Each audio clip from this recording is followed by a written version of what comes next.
1 2 1 2 1 2 check check 1 2 3 4 5 6 7 8 9 8 7 6 5 good.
good morning, everybody. We have quorum. I'd like to call this meeting of the North York Community Council to order.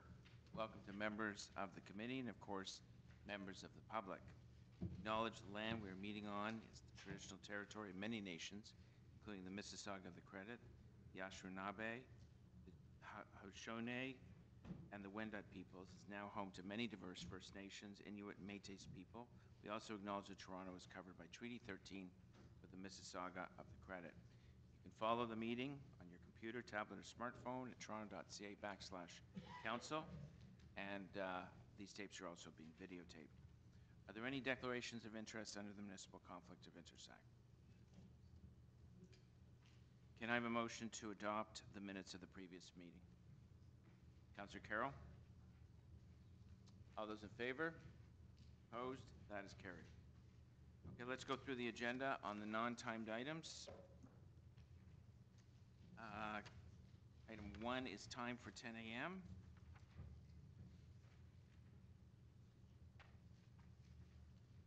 Item 2, Councillor Fillion, preliminary report zoning bylaw amendment 240 and 242 Finch Avenue West. There's a possible problem in this report that I have not had time to figure out. So I'm going to move that the report be deferred to the next meeting, but that staff be permitted to schedule the community consultation meeting so that nothing gets delayed. But I don't want us to formally receive the report yet until I can look into something. Okay, well,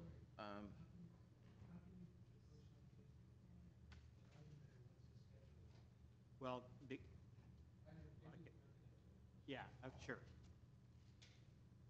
the item is, if it's deferred, then we're not organizing the community meeting. We're deferring it to the next meeting, but so I guess I'm saying verbally rather than by motion, and that I'll be moving ahead to schedule the community meeting anyway. You know, I often schedule community meetings before, like, start to schedule a community meeting before the preliminary report hits community council if something is, Well, you know. I mean, my feeling would be what he does at the local levels between him and planning staff. What we do here is we defer this item. Okay?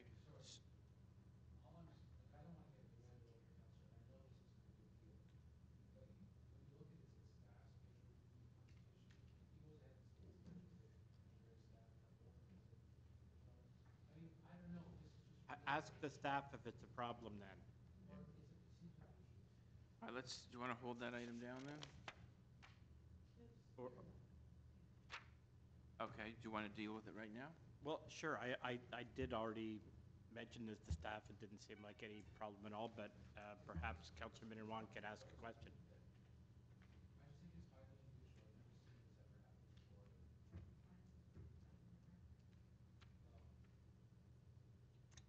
All right, well, let's ask Through- questions for staff then. Through you, Mr. Chair, if the councillor and planning staff have agreed to schedule a meeting, then I think it would be fine. All right, so motion to defer? Yep. All those in favor? Opposed? That is carried.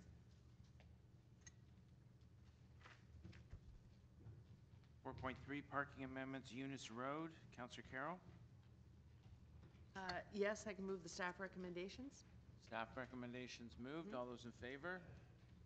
Opposed? That is carried. 4.4, Councillor Carroll, traffic regulations, Herons Hill Way. Yep, I'm moving the staff recommendations. Staff recommendations. All those in favor? Opposed? That is carried. 4.5 involves 4 councillors. Designation of fire routes, amendments to Chapter 880, fire routes 36 Scarsdale Road, 101 Erskine Avenue, 3739 Drewry Avenue, 3377, 3379 Bayview Avenue. Councillors Fillion, Robinson in her absence, Minnan-Wong, and Carroll. Someone want to move them? Moved by Councillor Carroll. All those in favor? Opposed? That is carried. 4.6, designation of fire routes and amendment to Chapter 880, fire routes 55 Ann O'Reilly Road. Councillor Carroll? Yes, this is a special fire route. I'll move the recommendations. Okay, the recommendations are moved. All those in favor? Opposed? That is carried.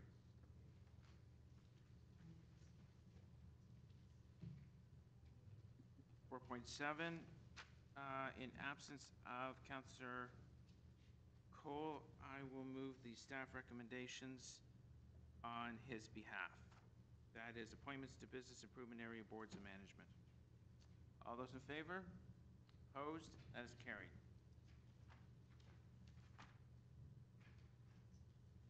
4.8, Councillor Fillion, endorsement of events for liquor licensing purposes. I'll move that. Moved by Councillor Fillion. All those in favor? Opposed? That is carried.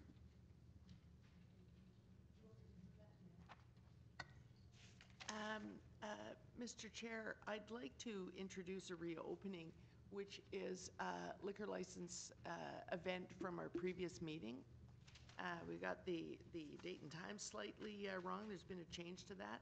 So it will become, I guess, item number 23, that North York reopen item N323, only insofar as the Foodalicious Food Festival is concerned for the purposes of changing the dates of the event. All right. Okay, I have been alerted to that. That is, there's a motion to reopen an item from the previous meeting.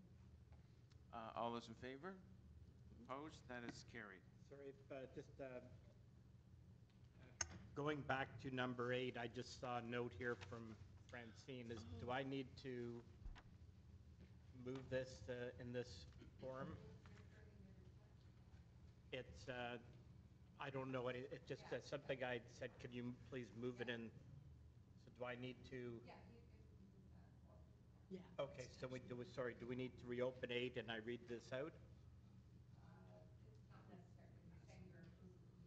Oh, okay, great, Yeah. fine, yeah. Thank you. Okay, the one that's reopened. Yeah, because then all the licensed Yeah, events so will be done. let's deal with the item that was reopened. I don't know if anyone wants to see it. It's just a technical amendment. Oh, okay, they're not going to post it? Yeah, it's simply to delete part 1 of the decision last month in order to adopt instead the following. The Foodalicious Food Festival event will be held on June 15, 2019 from 11 a.m. to 11 p.m. and on June 16 from 11 a.m. to 8 p.m. at Downsview Park. Well, it sounds like a lot of fun. All those in favor? Not as much fun. Opposed? That is carried. We have a couple of minutes before our first timed item. Some motions to introduce. This is actually for my ward. It's a parking issue. All the non-timed items have been done. So first time item is in about 12 minutes.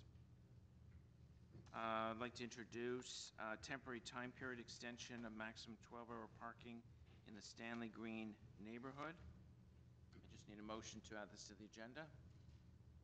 All those in favor? Opposed? That is carried. Since we have a couple of minutes, if people have taken a look at this motion, I'd like to move the staff recommendations. You need a couple of minutes? Okay.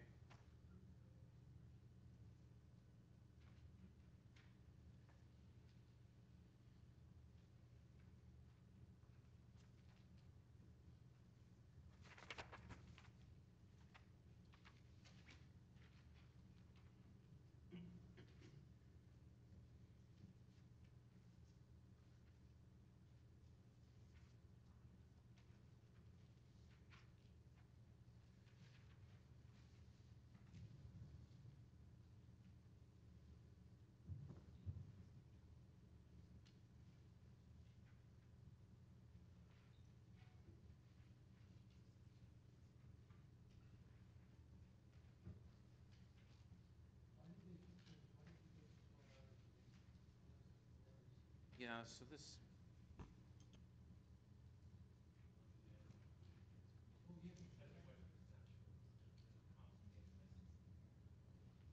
All right, let's do the item now. We have a few minutes. Item 22, temporary time period extension of maximum 12-hour parking in the Stanley Greene neighborhood. This issue I inherited from my predecessor. Questions for staff?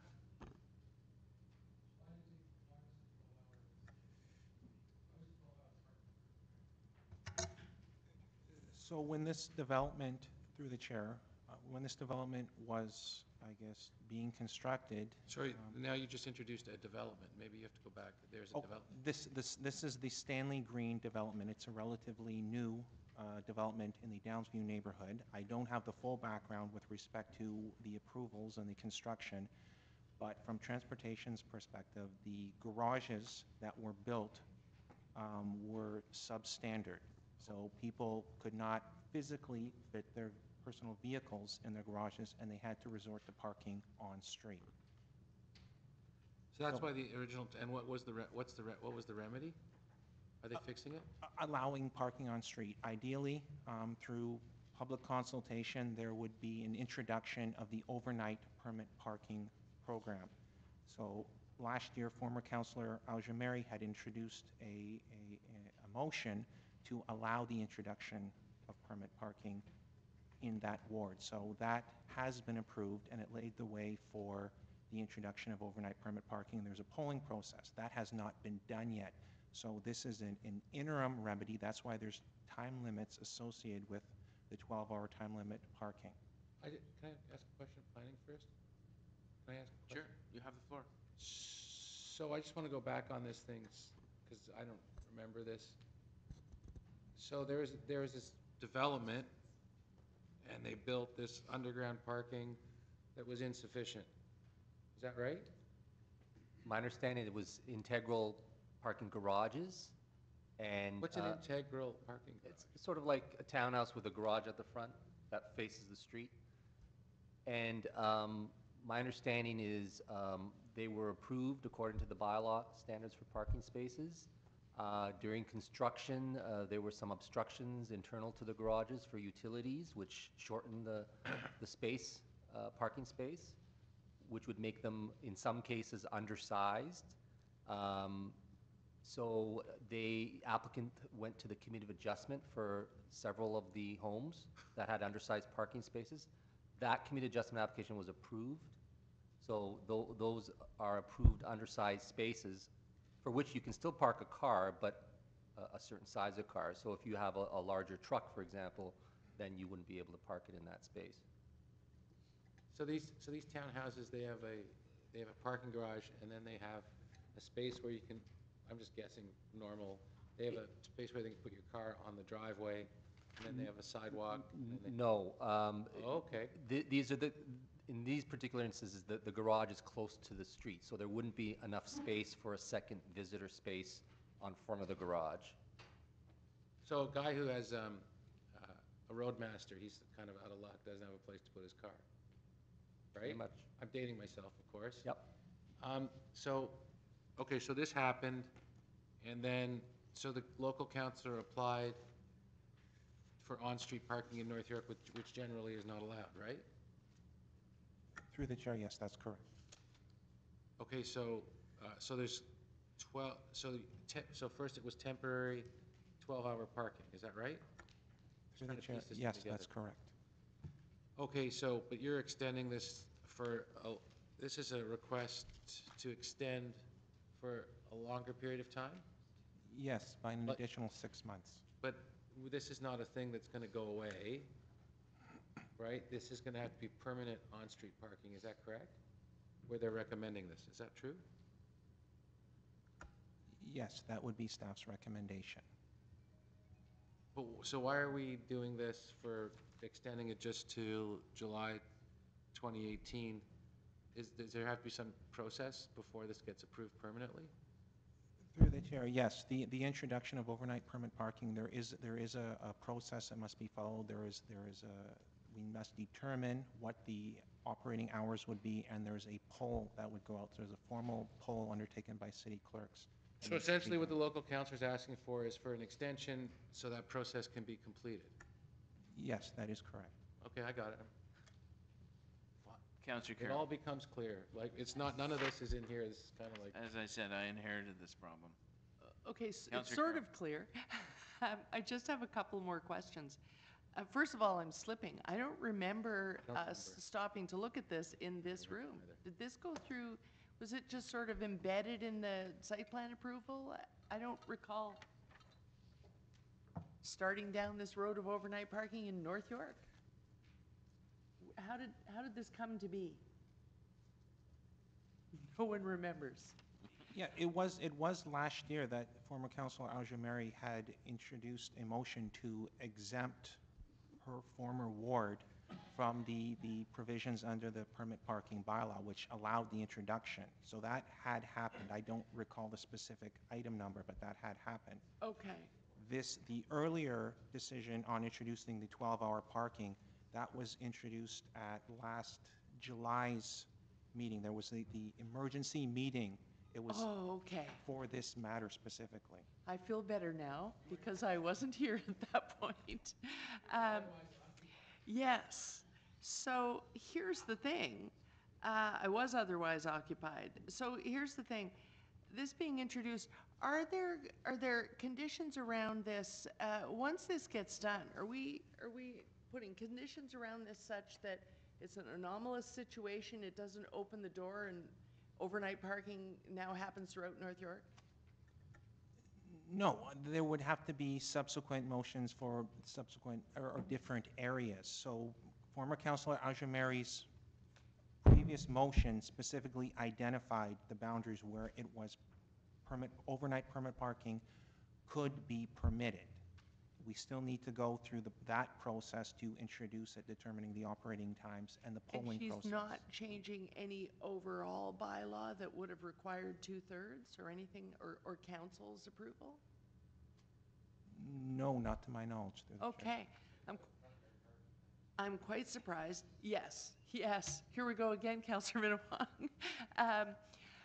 Then I only have one last question.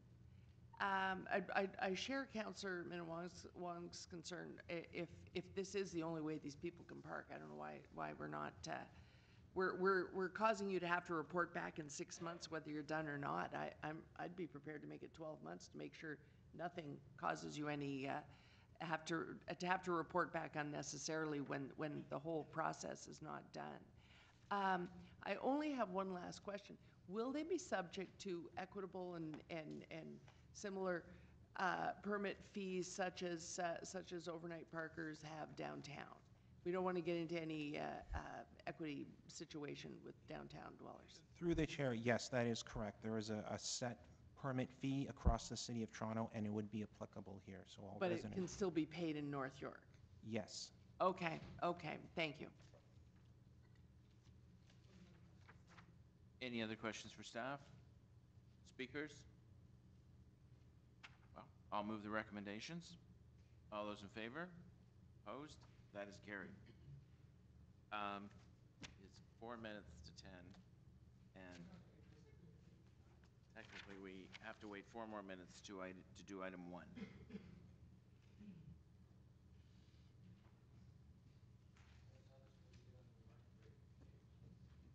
I worked all the way through.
Just as an FYI, there was a supplementary report distributed to councilors this morning on item 4.1.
Okay, I have 10 a.m. We can continue on with item 4.1.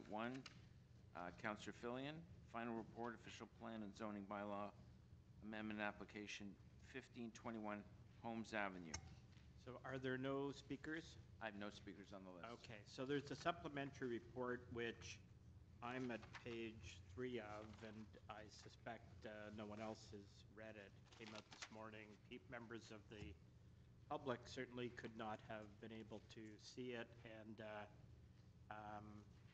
so I'm, I don't think we can deal with this today, but I feel badly for the applicant who has been trying to comply with all the planning rules, and I had to defer this last time because there was some problems in the report. So what I'm going to do this time is send it on to council without recommendations, which will at least give members of the public an opportunity to read it and send in any written submissions, and give both me and members of council an opportunity to read it carefully. In fairness to staff, I did know most of what I think is in here, but I haven't had an opportunity to actually read it to determine that. Is that a motion to defer? No, it's a motion to send to council without recommendation. Without recommendation. Okay, a motion to send to council without recommendation. All those in favor? Opposed? That is carried.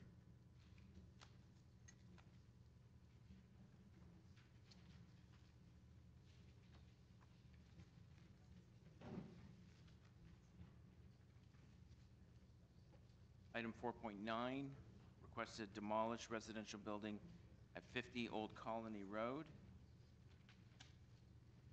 And I understand there's a deputant, Eric Kirschenblatt.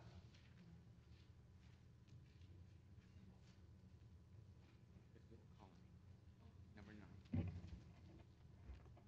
Hi, I'm the agent for Old Colony, and I'm just really here if you have any questions that need to be addressed, and I'll answer whatever I could. No comments, questions for the deputant, Councillor Carroll? Hi, yeah, I do have one question, because I understand we've been briefed that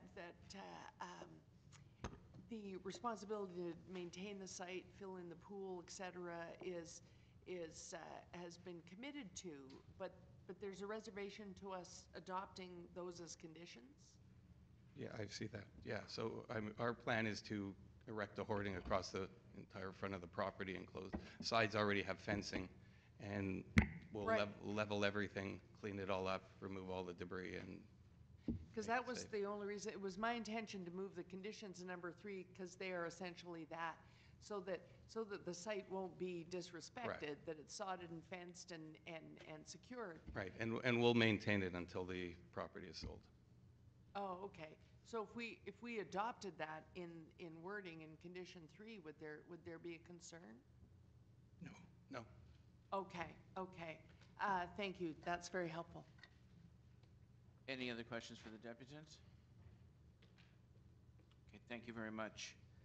I don't think it goes without saying that this house has a very sad and tragic story. I think I speak on behalf of all members of council that we continue to mourn the loss of Honey and Barry Sherman. I met them many times at various community events. Wonderful people, warm, giving, great to be around, and they are certainly missed. And I think in respect to the family, we adhere to the wish, the request to demolish the building and proceed. The local councillor did request item number 2 be moved. And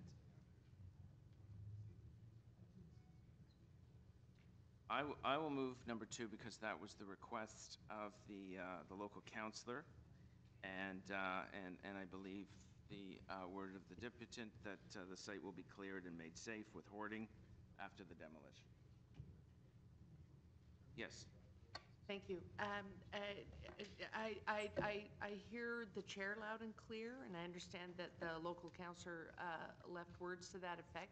I would feel more comfortable if we moved condition number 3. I think it would be nice, because that is in essence what the representative is committing to do, but I think in keeping with our policy and our process, because there isn't a plan for the future build, when that's the case, those are our rules that we put in the public record that we asked for that. So that whatever happens down the line, we were adhering with the policy. And it sounds like, according to the representative, that there's no hesitation with that. And so I would feel more comfortable actually making the conditions in part 3 part of our public record. So I'm going to move that we approve the demolition along with the conditions in part 3. All right, well, Councillor Menawong.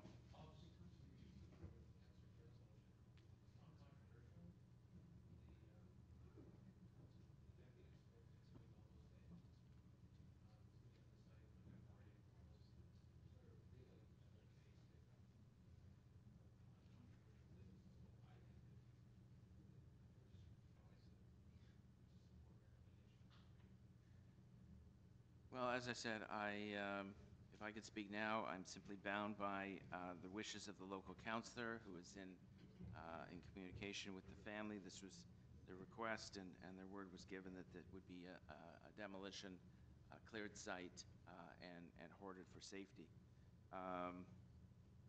So I will stay to my word and support number 2, which is approval for demolition without conditions. Which do we move first?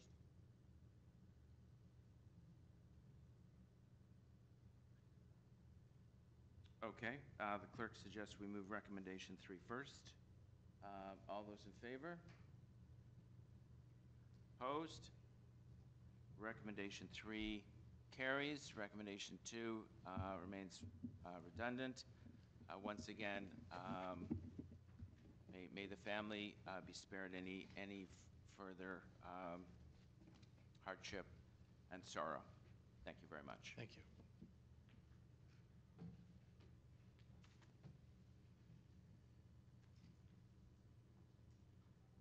Item 10, permanent closure of 2.0 meter wide strip of public lane abutting the south limit of 61 Cleveland Street. Councillor Robinson has asked that this item be deferred.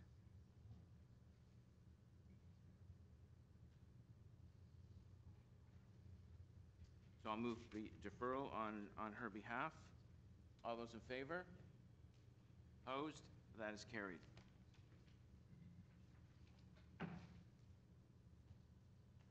Item 11, residential access appeal, 257 St. Germain Avenue. On behalf of Councillor Cole, I will move deferral. All those in favor? Opposed? That is carried.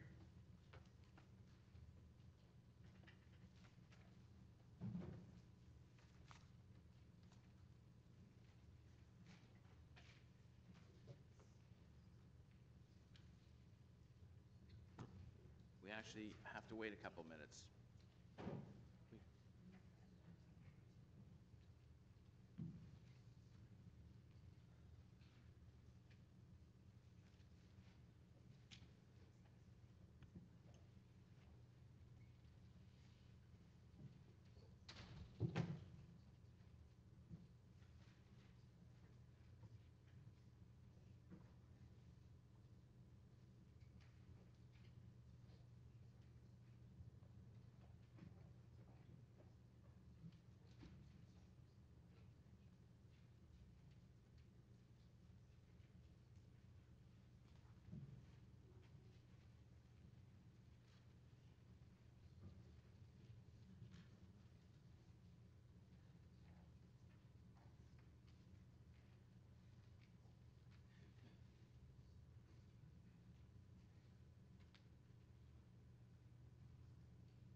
Okay, we can do timed item 12, 4.12,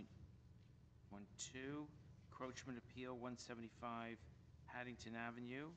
And we do have one deputant listed, Christopher Young. I should point out Councillor Cole is not here, and he's asked to adopt the staff recommendations, but you are free to depute. Hi, good morning, everyone.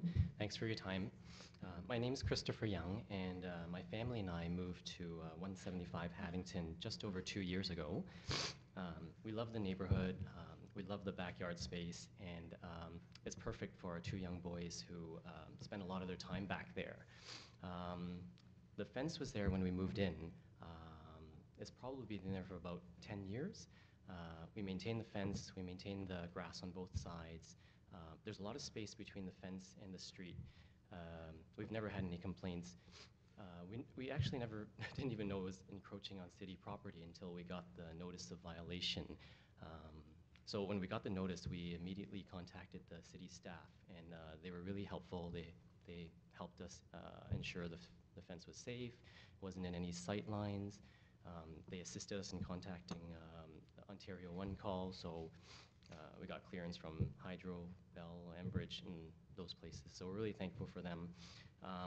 But another reason why we wanted to keep the fence in its current location is because all the fences along Clyde Street is along that same line. It's the same height, and we didn't want our property to look awkward. The fence right now would be more consistent and more uniform with the rest of our neighbors. So thank you for your consideration. Okay,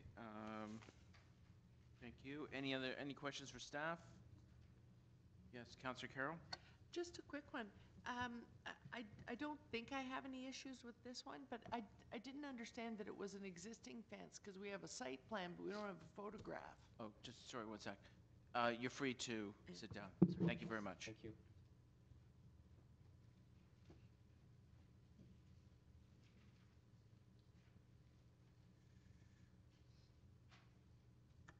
Through the chair, it's the same location as the previous fence that was there. Oh, okay. So you're just asking that we apply those conditions? Yeah. Yes, that's correct. Okay. Okay, thank you. Thank you, Councillor Carroll. Any other questions for staff? I'll move the staff recommendations on behalf of Councillor Cole. All those in favor? Opposed? That is carried. Item 13, encroachment appeal, 14 Joyce Parkway.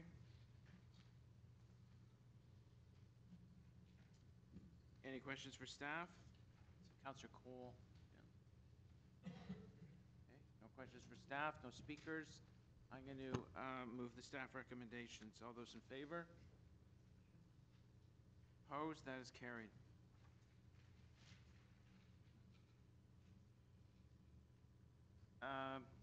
Item 14, we have deputants. Encroachment appeal.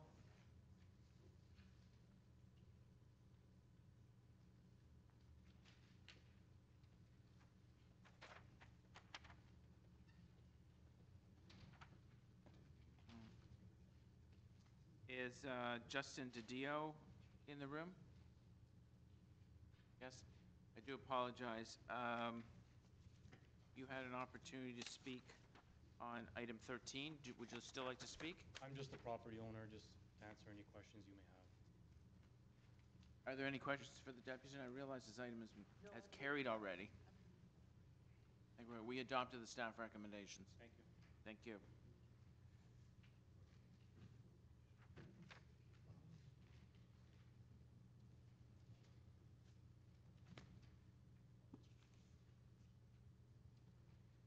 Item number 14, we have speakers. Jeff Long.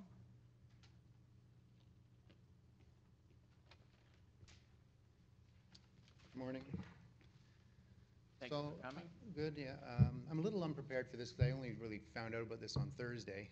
But I do have the builder of the house. I took possession in October, and he's done all the due diligence on this, so I'm going to let him speak. Hi, good morning. My name is Dimitri Kirowski. I'm the builder of 18 Felbrigg or 104 Young Boulevard.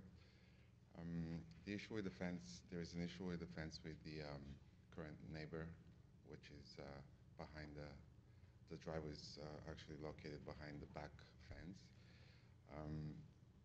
Their concern was about visibility of coming out of the driveway for safety reasons. We have been, there is a few homes with this exactly same matter on the street, which is 41 Felbrigg and 26 Felbrigg as well. And we went building the fence based on their current fence, which is in place. 41 Felbrigg has a 1.9 meter high fence with a driveway behind, which is also same curb footage as ours away from the street. And we also, the back corner of the fence, we actually left a driveway park for the car, so it's away, which is I think 6 meters diameter from the neighbor's point, which I think they have, in my personal opinion, a good view. And also for us to move the fence a little bit inside, we have these really big trees which are on the way, and I think there's on the city property as well.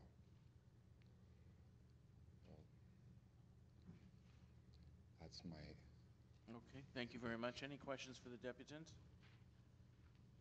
Councillor Carroll? I'm just wondering if you could name those properties that have fence. Are they all fairly new fences? Is there a lot of construction? No, actually it's 41 Felbrigg,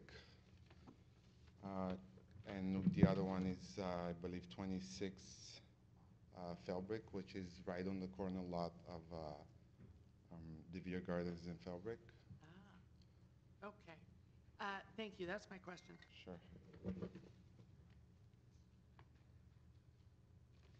And 41 Felbrigg, I actually have the staff report here. Any other questions for the deputant? No? Okay, thank you very much. Thank you. Lee Pearson? Just as an FYI, the local councillor, Councillor Cole, has asked that this item be deferred to the next scheduled North York Community Council meeting. I could, You can save your speech for next time, or you can speak. well, I thought since I've come here, I'd like, and I put the pictures here, I wanted to comment on Dimitri's presentation. I've lived in this lot since 1983, and the neighbors before had a fence in exactly the position that the bylaws require. And the trees were still there. They haven't sprouted in any significant manner in that time. My main concern with this is, and this is the first time I've ever complained about anything of this nature in my life, is the safety feature. When my wife, in the last month and a half, and there's snow and so on, but that's normal, has backed out, we are just a little ways away, as you can see in the photographs I think you have in front of you. Am I correct? That Silver Avalon. Young Boulevard is very close, and people will pull off Young Boulevard and go at a ridiculous speed, and I've noticed people run stop signs around my neighborhood constantly. But it's not safe. The other side of the road, that is not this side of Felbrigg, but the other side, there are lots of cars parked there because of, I think it's some kind of school, little kids' school. But the point is, it takes up that spot, so that part of the lane. So when people come in, they're forced over more. And in 2 occasions in the last month and a half, my wife is almost, and she's cautious, but it's difficult. If you look at the pictures, you can see, especially the one of just the fence, it's very, very close to the road. I think, if it's in the order that I have it, it's of the 4 pictures, it's the third one. It's very close to the road, really close. And again, the Dimitri mentioned this parking spot. It's not my property. It's not plowed. It's covered in ice and snow. I don't see any reason how that affects me one way or the other. But all I know is it's dangerous. And if the argument is that the three other properties, which I don't think they're near Young Boulevard, then what's the point of having bylaws? I mean, if it doesn't matter, why have them? So again, this is the only time I've ever done this, and I like Dimitri. He was a nice guy when he was building this property. I have no axe to grind. If the fence was like some kind of metal fence that have spaces, you can see through it, that would be a different option. I wouldn't come here. But I cannot allow, or without saying something, a dangerous situation where my wife or I could be, my wife especially, could be seriously injured. So I hope that someone will, at the next meeting when this is brought up, people will remember my statements. I'll be back, but I just wanted to tell you what I think. Does anyone have any questions? Any questions for the deputant? Yes. Councillor Carroll? Well, I haven't been there recently, but there are a number of sort of side-oriented homes like this one. Is yours a corner lot? I'm trying to... Mine's a corner lot, and the driveway and the front door is on Joyce, on Felbrigg. My address is Joyce Boulevard, but that's where the garage is. Yeah. And the house was built in 1937. I can't recall from the last time I drove there, fences of this solid and large magnitude anywhere along Young Boulevard. It must be kind of a jarring sight for Young I find Boulevard. that newer houses, it used to be where people would have, like my wife has just to digress, my wife does gardening. She's on her second kidney transplant. When she's healthy, she works like a dog in the garden. People compliment me, I do nothing. But the garden is, people take videos of it. And the garden where the property that is built the fence, the previous owners, they had a lovely garden, and it's still nice. And we had a fence you could see through. Now, it's not my business what fence they put up in terms of if it's clear or not, but that was the way the neighborhood was. Now, with newer homes, people want to have, or they allegedly want to have, properties that are completely fenced off. And I can't control that. It's just like I can't control people's taste in houses. But what I can hopefully control, or get you to help me control, is a fence that is dangerous. That's the issue. I mean, I'm not trying to be, complain about a house that's too big or whatever. All I want is a safety issue addressed. It's a serious issue, and I wouldn't waste my time coming here if it wasn't. Okay, thank you. Thank you. Are there any other deputants on this item? No? All right, the local councillor has asked that this item be deferred to the next scheduled North York Community Council meeting. All those in favor of deferral? Opposed? That is carried. Item 15, Councillor Carroll, Encroachment Appeal 101-191 Ravel Road. What would you like to do? Questions for staff?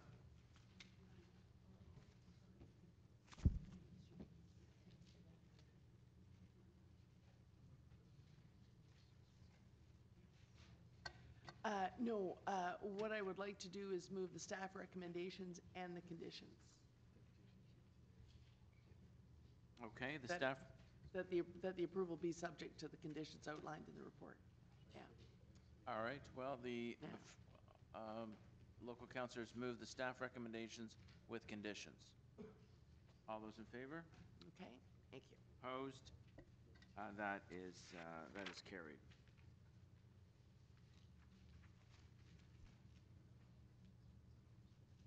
Item 16, that's in my area, and it's a 10:30 item, so we'll just wait a couple of minutes.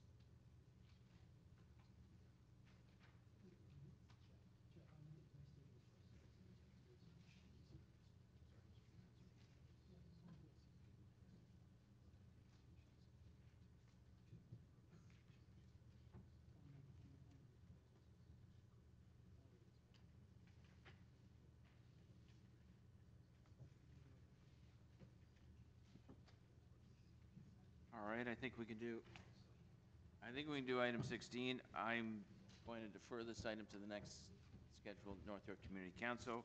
Going to be meeting with the homeowner and municipal licensing to work out maybe a compromise on site. Motion of deferral is on the floor. All those in favor? Opposed? That is carried. Item 17, request for fence exemption, 39 Hove Street, also in my area, and there are deputants. Silvio Lunata.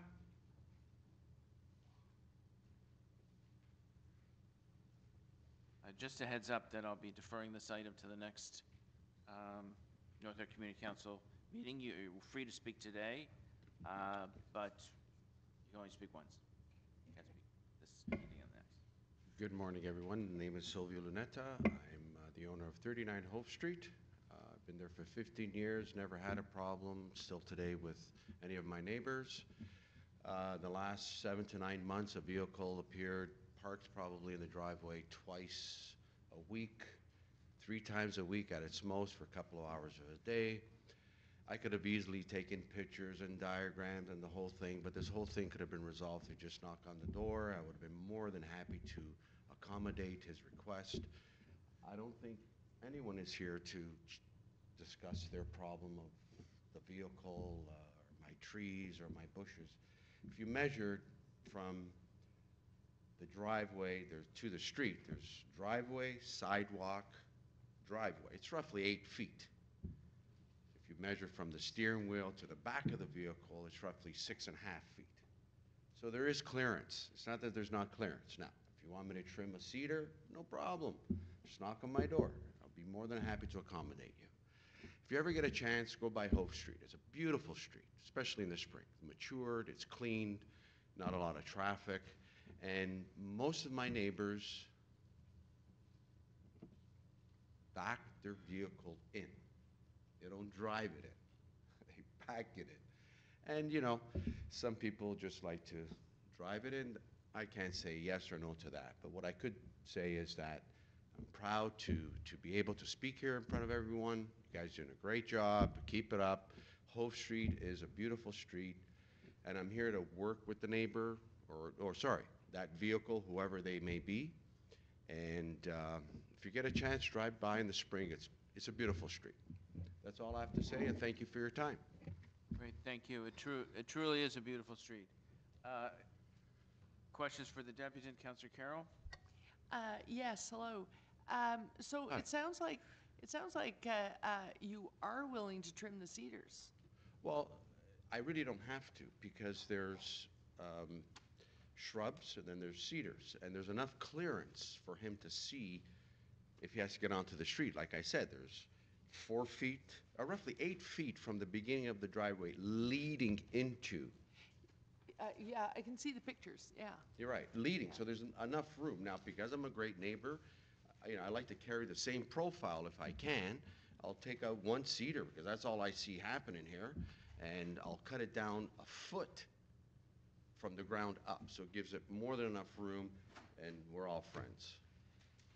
But you're not willing to trim it so that it's in accordance with our bylaws around front No, yards? I am. I'm actually going lower than what I'm really supposed to be going. It says 4 feet, I'll go down a foot from the ground up, so I'm taking out maybe 4.5 feet. But you would be willing to alter it to bring it into accordance with the bylaws? Correct, as long as we could have, a get together and talk to I don't even know who this person is. Okay. That's the problem. So Okay. I'd like to. All right. Okay, thank you.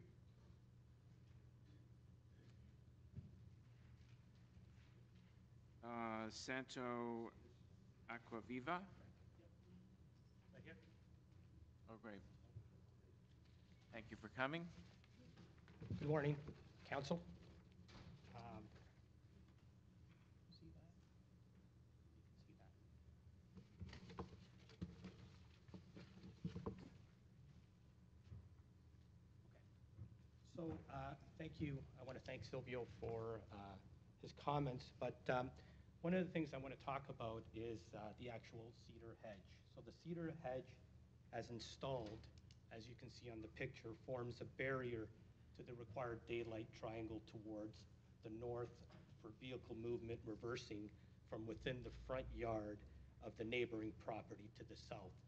So the hedges are on 39 Hove Street, and the property to the south is 37 Hove Street.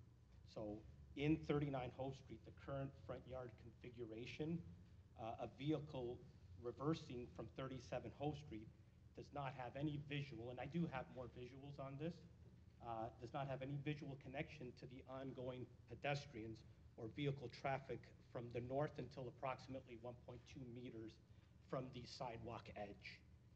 Pedestrians are at risk as the visual connection with the reversing vehicle is made at the last instant possible before a potential impact.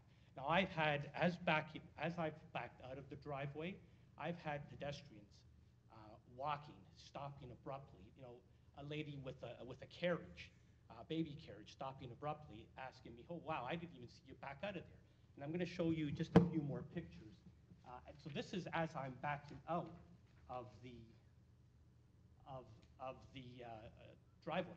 Okay. And what I'm going to do is I'm going to show you even more here, right till I get to the end of the driveway. I still see nothing from my vehicle.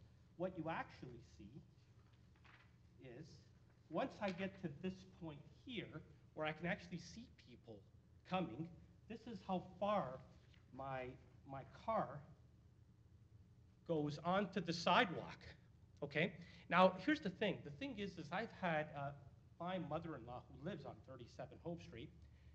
She has, you know, people who are 80 years old that visit her. She's well in her 80s. Okay. I've had to tell people, or the people have asked me, her relatives, to please stand behind my car, especially at night, so that I can back out and just let me know if anybody's coming on that side of the driveway. That's how bad this has become. Not only that, but what's happened too, and again, it is a beautiful street, but one of the things that you can see too is protruding beyond the bushes is another tree, right? And that deters visibility even further. You know, the scary thing here is that when you know, a kid with a bike, and this sidewalk is used extensively as it goes towards Shepherd, okay? And this is a busy road as well. There's kids that ride their bikes along here, and by the time I get to see visibility, that's where I am. So it's scary. So what I ask, please, is the request exemption should not be considered as a minor, should not be considered minor, as the hedge amounts to a 2-meter high and growing solid barrier for the full length of the yard. So please, we ask that the community should refuse this application for exemption and enforce the bylaw maintaining the daylight triangle for a 2.4 meter, 2.4 meters from the front lot line. Okay. Sorry if I sound a little nervous. I'm not used to the. No, that's quite all right. But yeah, this is, again, all we want is really visibility, like literally visibility to see people coming. That's all that we ask this committee, is to give us, again, it's a complete safety thing. I've had people come up and stop abruptly and say, you know, I didn't see you coming, you didn't see me coming. I mean, this is, you know, if there's an 80-year-old or a 90-year-old or whatever the case may be backing out of this driveway, especially at night, this could be a potential issue here. All right, questions for the deputant, Councillor Cole. Councillor Carroll, you meant? Sure, Carroll. Yeah. So what you want is visibility. Absolutely. It sounds like the deputant is offering to trim the hedge, but what our bylaw actually calls for is if you're putting any kind of fence in the front yard, that it has to be see-through. Yes. It can't be a solid cedar hedge. Absolutely. That then makes for a bit of hard feelings between neighbors, but is that ultimately what you would prefer? Absolutely, 100%. That we actually implement our bylaw in this case? Yes, please. Okay. Please. We need visibility through because, again, when they were first installed, you know, you can actually see through. They were small enough, but now they've gotten to the point where there's absolutely zero visibility. And again, the concern, I don't want to, I stress here, I mean, I took this picture here, and that's where the car needs to be until you actually see full visibility. But can you imagine a kid riding their bike at full speed? Mhm. And I've seen that happen before. I mean, I haven't been backing out at that time. But God, I mean, it's just an accident waiting to happen. Okay, thank you. All right, thank you very much. I just have one question. Sure. If the homeowner was to do some significant trimming, would that be satisfactory? I would rather have the visibility through. I mean, trimming is great as well, but it's literally, I have to be able to see through, please. I mean, people have to be able to see through. I mean, I've got to extend all the way back slowly. And I mean, a person who's 80 years old who visits this house cannot do that. He asks me, and you know what, when I'm not there, he has to park on the street. Hove is, as you know, Hove is a very busy street. He has to park on the street. He's beyond 80 years old. He's got to open his door onto a busy street to come up, because he will not park on that driveway because he doesn't want to back out because he has zero visibility. So a trimming does not represent a compromise? Sorry? A trimming option does not? You don't? You know, I would rather see through, please. I would rather see. All right, thank you. I think that's more, yeah. All right, thank you. Thank you. Mary Benora? Sorry, would you like a copy of this, of the picture? You want to give it to the clerk for distribution? Sure. That's fine. Good morning. My name is Mary Bunora, and representing 37 Hope Street. As the owner that was here, I'm not sure if he's still here, 39 Hope Street, commented how many times a car is parked. I think that's not an issue. A car can be parked there once a week, twice a week. It doesn't have to be parked there every day. Furthermore, saying how somebody should park in back, park in front, it doesn't matter, you're parking. I found that very offensive.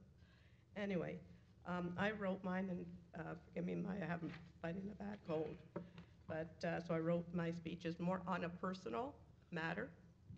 So it's unfathomable that a simple action like getting in and out of your driveway has now to be a dangerous task and a major safety hazard due to overgrown trees lining up the path of sight.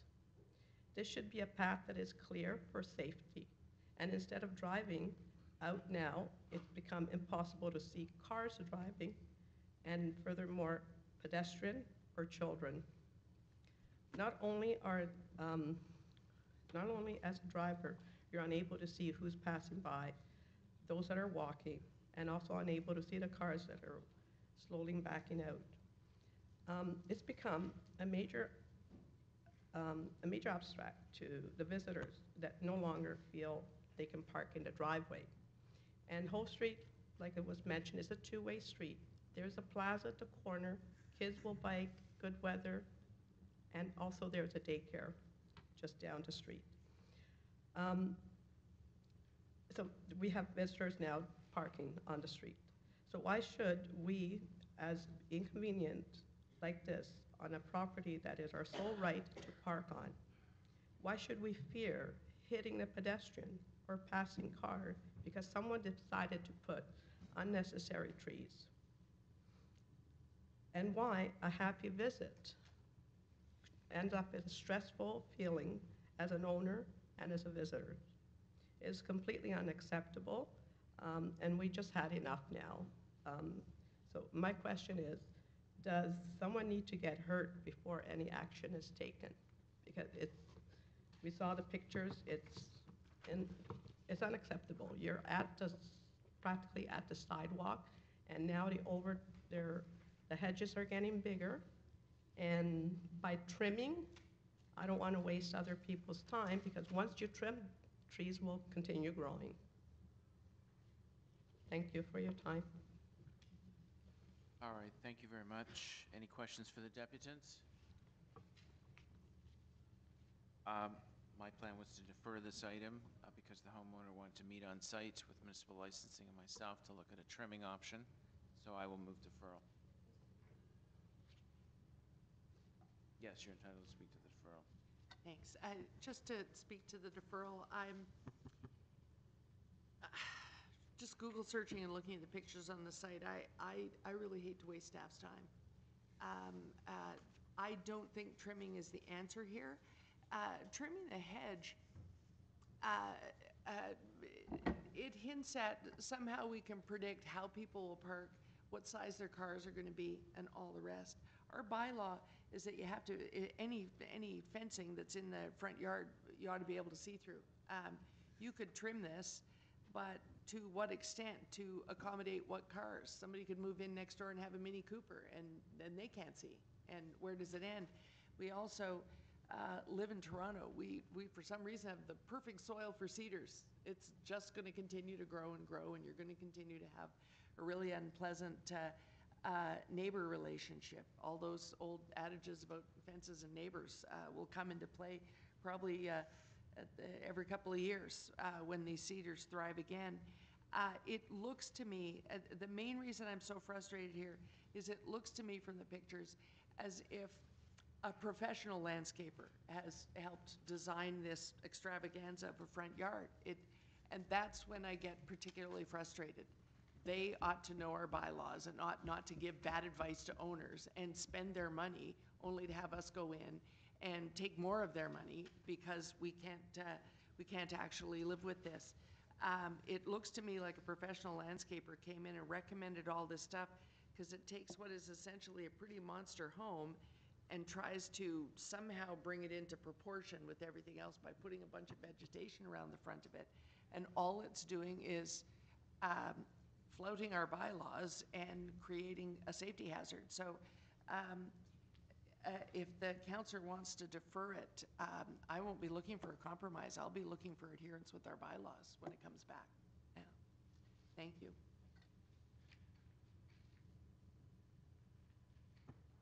Yeah, no, we're all looking for adherence to the bylaw, and sometimes when you visit on site, it's prudent for a homeowner to fully understand their obligations and what can be done to mitigate. So I promised the homeowner that. I'm moving deferral. I would respect deferral in any other of your wards if you wanted to meet with a homeowner on site and understand more fully, because these are pictures.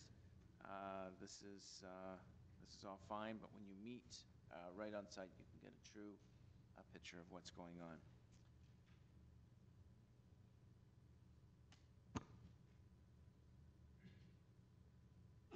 Deferral is on the floor. All those in favor? Opposed? That is carried.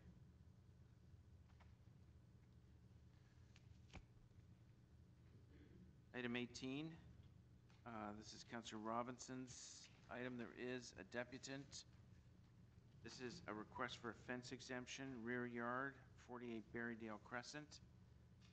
Jasmine Rana.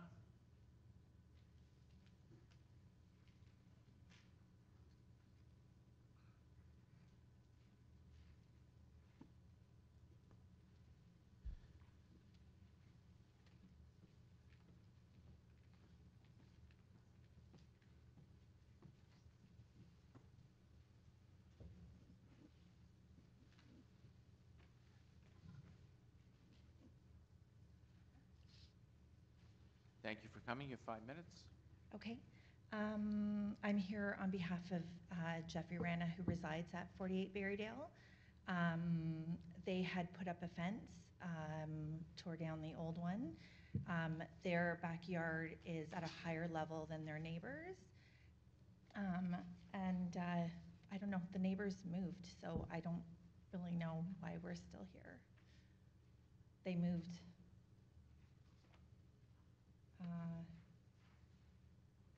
in August.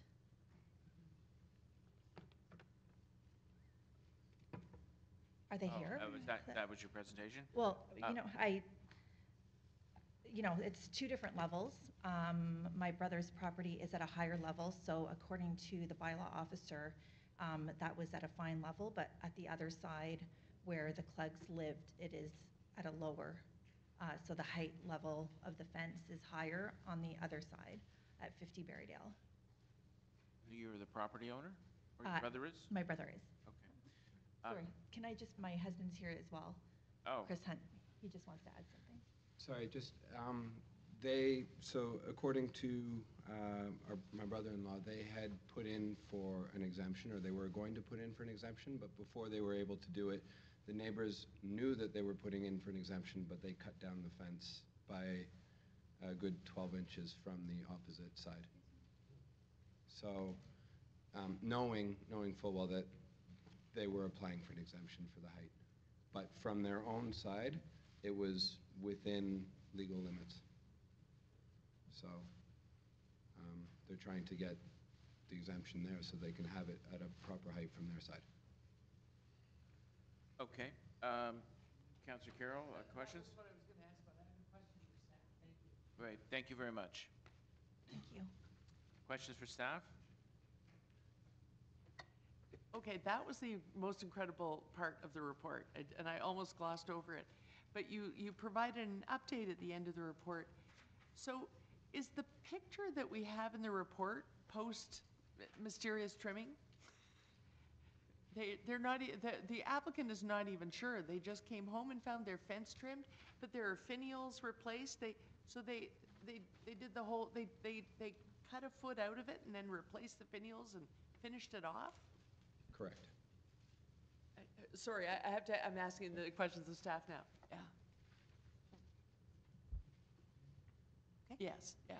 Through the chair, just to give you a little bit of background information. So the fence, originally, the complaint was that the fence was on the property line and it was too high in nature. Oh, okay. Hence, when the officer went out and determined that there is a difference in grade, however, there were sections of it that needed to be lowered, both property owners received notices. Then we had a conversation with the owners of 48 Barrydale, and they explained their situation and said that they had put the fence up. There was some issues between the neighbors, specifically with basketballs and stuff going over onto the other side. And so to deter that from happening, they had put this brand new fence in, and there was some questions around the property line, for which the homeowner was in the process of getting a survey, because they believed that a portion of that property, 48, the applicants, was actually on their property. So in the interim, while that was happening, the property owners next door, they are correct in saying that when they were away, cut down the fence.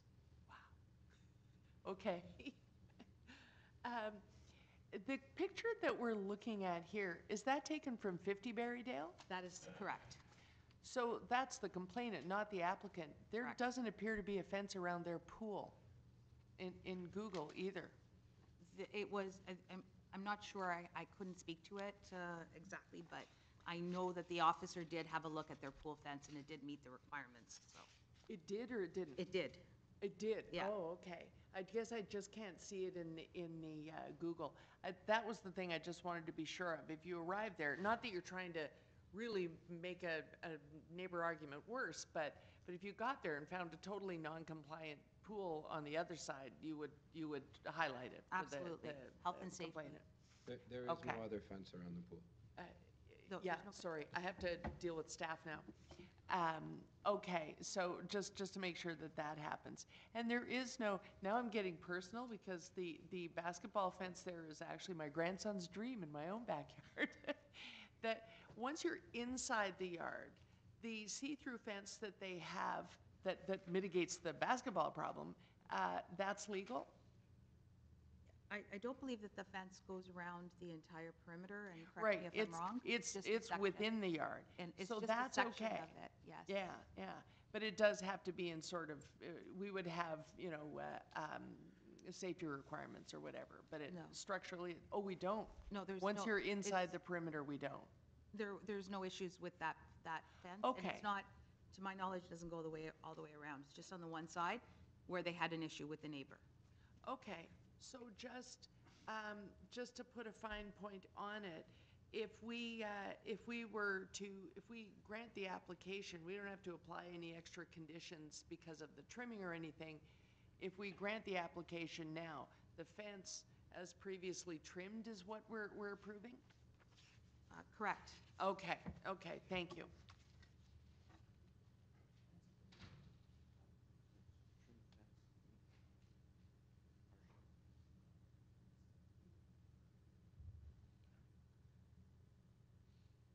Just for clarity's sake, the trim part of this fence, is that conforming? Or it weaves in and out of the bylaw as the grade changes? When the report was written, it's written on the condition of the fence as it is now, after the trimming. So there is still a section that's not conforming. So they still need an exemption because certain... They do. Certain sections of the fence... They do. Violate bylaw. Okay. Any other questions for staff? Any speakers? Councillor Carroll? Well, I'd be inclined, I don't know what the local councillor left in the way of instructions, but I'd be inclined to grant the application because as the deputies have pointed out and the staff have pointed out, although it's not the best way to resolve it by waiting for them to go on vacation and trimming the fence. They are in compliance now and have been, it seems, have been trying all along to solve the issue, which was a basketball landing in a swimming pool in the first place. So I'd be inclined to grant the application because they really now meet the conditions that we would have. Yeah. Yes. Any other speakers? Because I would also support the application, and if you're wondering what the local councillor was looking for, her notes are whatever happens, happens. So I don't know if that's like a version of que sera, sera, but I would support the exemption. Any other speakers? Okay. I'll move approval of the exemption. All those in favor? Opposed? That is carried. Thank you.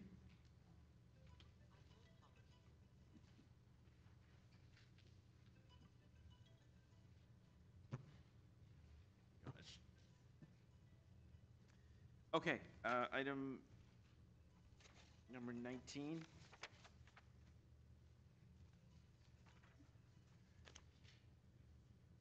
This is also Councillor Robinson's application for fence exemption, 8 Forest Heights Boulevard. No, is there anyone here to speak on this item? 8 Forest Heights Boulevard?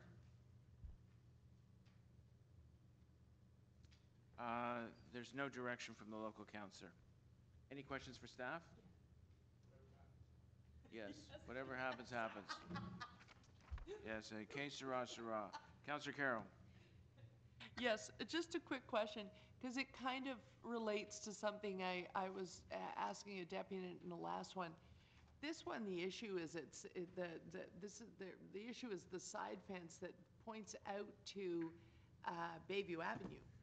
So it looks like from the pictures there was a section. The issue is a section that's left that was double height, but it looks like they're in the process of cutting it down. So is there any update on this one? Through you, the chair, no, there has been no update that I'm aware of. However, just to point out that there's the part of this fence that's on city property that we have made reference to in our report. Right. And I'm not sure if they would want to speak to their findings. Who would that be? Transportation Services? Yeah. So the report references that there's some ongoing discussion about removing the part that's on city property. Is there any update there? Through the chair, basically through our investigation, there was damage to the fence through the windstorm. So I don't think it was they were trying to comply. I think it was just damaged from the windstorm. So we've issued 2 NOVs, notice of violations, and we've asked them to remove that corner of the solid wood fence because we do have confirmation there's a sightline obstruction. So we're still dealing with it. It's an ongoing investigation. Okay. And it looks like the fence was one height and then they added on top of it or something. Yes. Yeah, so it's not the most attractive fence on Bayview Avenue, let's put it that way. But at the moment, it has different sections that are at different heights, which doesn't show in Google. I think I'm not using the city street view right now, and the Google, I think, was taken before that. The windstorm made quite a difference to our tree canopy and everything else. But that's one of the reasons. When you add onto a fence like that, it becomes more vulnerable to extreme weather, and you've got a problem anyway. Do we have different guidelines because it's Bayview Avenue and or a certain number of fences where we have on, particularly along the east side of the street there, you have a lot of side lots facing Bayview Avenue. Do we have a different standard there around fences, or they really need to be in compliance with our common bylaw? Through the chair, they need to be in compliance with our bylaw, which is corner lots are 1.8 on the flank, 1.8 meters high, and 1.2 along the frontage. In this case here, I believe it's 2.4 meters high. Yeah. So it's in excess, and they don't have the proper setback of 0.5 meters either. Okay. There's a frustration in reading the report because there's a close-up picture of some of the new structure, looks like the repaired fence. Then there's a picture of the property, but the property is so large that you really can't see the fence that is the subject of the report. I just wanted to make clear, there is no issue with the see-through fence in the front yard. It's got stone pylons and wrought iron, but we don't have a problem with that at all. So, just so it's clear understanding, so the report that was written by Municipal Licensing and Standards just references the two sections on the private side where they are in non-compliance, and then we referenced in our report that the third section of the fencing is on city portion. Yes. So in fact, they are in violation as well of the fence bylaw on the private side, which would be item 1 and 2 in the report. And right. Just to answer your question, I believe if you're looking at a better photo, attachment 6 and 7 shows you the corner that our friend here is speaking of in transportation services. Attachment 7 will show you a better picture of that. You were saying that perhaps the pictures weren't quite clear? There's 1, attachment 2, 5, 6. So you can yes, see the 1 and 6 that's the piece on city property. Correct. 6 is on the piece on city property. So, yes. So what we're adopting today are the pieces that are within our purview here, but that's going to happen elsewhere? The city property MLS piece? The report that's in front of you just speaks to the 2 sections of fencing that are on the private side. So right. in essential, right. they're 2 separate bylaws that we're dealing with. Right. But we needed to make reference to the fact that one section of fencing is actually on city property. Right. And then defer to transportation services on that. Right, but if today we were to refuse the application, because we do want to keep common guidelines, particularly along such a visible avenue of Bayview, if that were the case today, I don't know what council is going to adopt, there is still another procedural action that takes place somewhere else for the city portion fence, or this takes care of it? That's what I'm trying to get at. No, that would be separate, because so where under would that our bylaw, happen? we can only speak to the sections that are on private property. So it's separate, but where does it happen? It happens through transportation services, and it appears to me that an NOV has been, a notice of violation has been issued. So do we want to hold it? We're still at that stage. Yeah. Okay, thank you. Okay.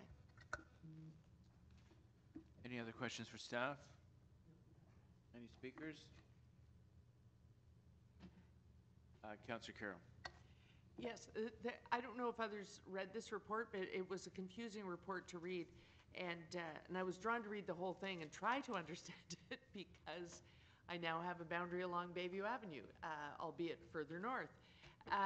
So it's a concern whether or not we're keeping the standard. But But what I'm taking from staff's help with this item through questions and answers is that today, if we uphold that standard that we're trying to keep along Bayview, if we refuse this application, it also helps the notice of violation that is coming on the city side. So I would be inclined to do that. So I don't know what you have from the councillor, but I'm going to move that we adopt recommendation number 1.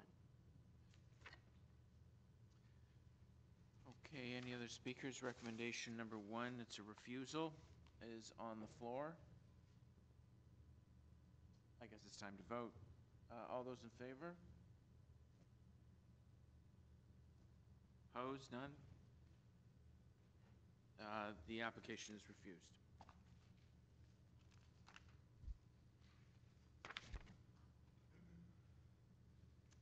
Item 20, request for fence exemption, front flankage, rear yard, 48 Mallow Road. Councillor Minawong. Oh, you know what? We have a deputant. Is Anaki Madima Alam here? Thank you very much. Thank you. My name is Annika Medima Allen. I live at 48 Mallow Road, and I've lived there for about 10 years. I had the fence built. I'm on a corner lot, so the flankage is not there's no safety concerns along the flankage, and it does not block anyone's view. I think a number of my neighbors have written in saying that it was a pleasing fence. It looks very nice. I built the fence for privacy because I'm a corner lot, and people would be cutting through. There were a number of break-ins in my neighborhood, which was of concern, being a single parent and a single mom. So the height is a little bit over because we put lights on top, and that's where the height variance comes, so it lights up the backyard, again, for safety measures. And it's aesthetics. It's a very nice looking fence. I don't know if you've got pictures of it there. And the landscaping is still under construction for it to be built up. I do have pictures on my cell phone, but I don't know if that's possible to show them on the screen there. So again, and it's the flankage. It does not obstruct anybody's view. The front, what they're speaking of, is about 6 feet wide, and that's the gate. And along the back, there'll be construction, all those mega houses going up. So again, it's only hearsay, but they are actually quite pleased that the fence is the height it is. So it's also for my protection with the construction going around. Thank you. Any questions? Any questions for the deputants? Thank you for your time. Thank you. What would the local council like to do? Questions for staff? Yes, that is correct. There's no issues with setback. Oh, any other questions for staff? Councillor Minawong, speak. So I'm okay to grant the exemption. I generally have voiced my opinions in this committee about corner properties with rear fences that look, most of the time they look horrible because the fences are out and they're really high. And they make the street look horrible. But the variance is very small and it's set back, so I don't think in this case, because I know the street quite well, I don't think that there's anything to, it's not a bad fence, so it's just a minor variance. I'm happy to support the exemption and move and grant the application. I'm happy to move that. Any other speakers on the item? Councillor Minawong, local councillor, is moving the exemption. All those in favor? Opposed? That is carried. Thank you. You're welcome. Item 21, Councillor Robinson's item, front yard parking appeal, 19 LeMay Road. We do have a deputant,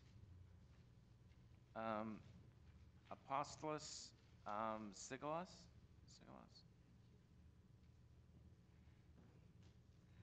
Sorry if I didn't get your name. It's close enough? Okay.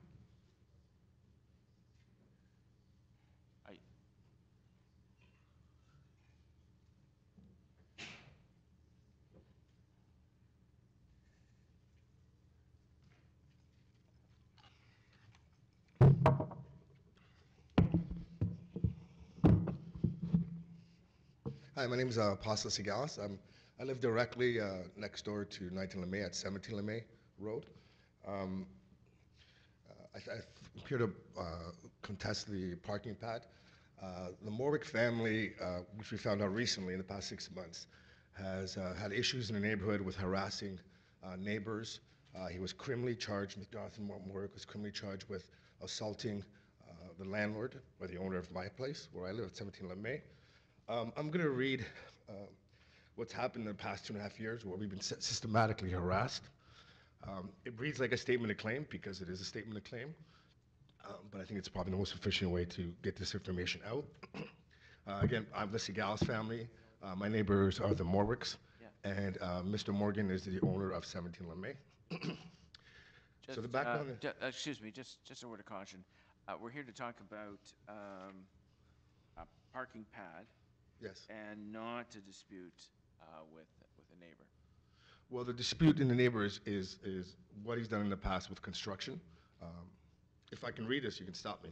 Well, first of all, we don't want you naming any other third parties, and we don't want you trying this here as if it's a court of law. You're here, I guess, to advocate for front yard parking. Well, the front yard parking is, we have a mutual driveway. To access the Parkway, the parking pad, you have to go through our mutual driveway. In the past 6 months, he's blocked our access to the mutual driveway. We've called police numerous times on it.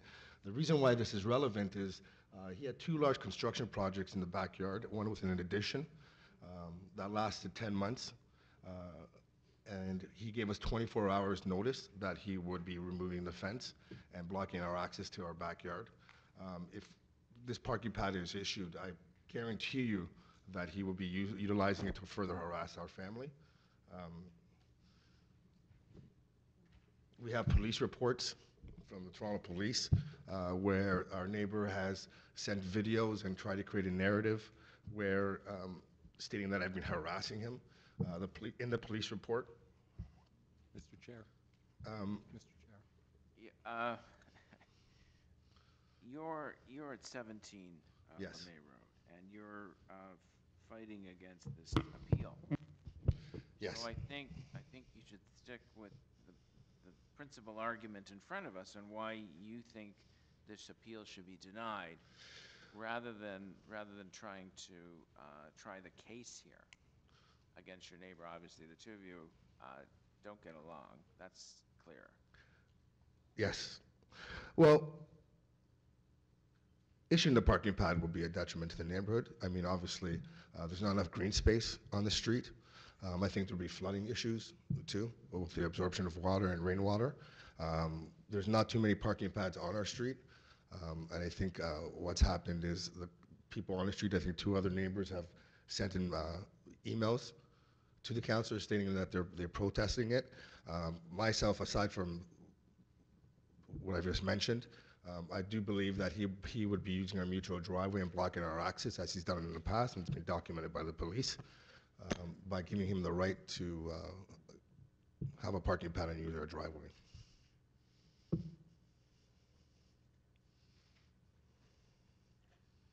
Thank you. Any questions for the deputy? Okay, thank you very much. Anyone else to speak on this item? No? Okay, questions for staff? Councillor Carroll? Yeah, the parking pad in question, you know, I read the poll results. They're pretty similar. We always get those poll results. But I'm not sure my questions are for the staff associated with allowing the parking pad. The house that is applying for this appears to have built, their entire backyard is eaten up by an addition. And I'm wondering if that was was that something that went through a planning process? Would we have any way of looking at that without deferring this? Through the chair, there is a building permit on file that is active for the addition on the back of the house. Oh, so he's in the process now. Well, he appears to have gone as far as he can go and left just enough to meet the basic separation distance. That's quite a structure. The permit is currently under inspection. We could have somebody go out and just verify. Okay. And as to the parking pad, if you can just refresh my memory, I took a look at this report. We do have a shortage of curbs on this street. Where the parking pad is, they'd be requiring a curb cut? No, they'd be granted access through the mutual drive at the ramp that's already existing. So you'd have to go through the mutual drive and then turn, and then tuck your car into that spot? You would Correct. not allow a curb cut? No. Okay, okay, thank you. Any other questions for staff? There's no preference from the local councillor on which direction to go on this. In fact, I think she wanted to be as far away from this debate as possible. Any speakers?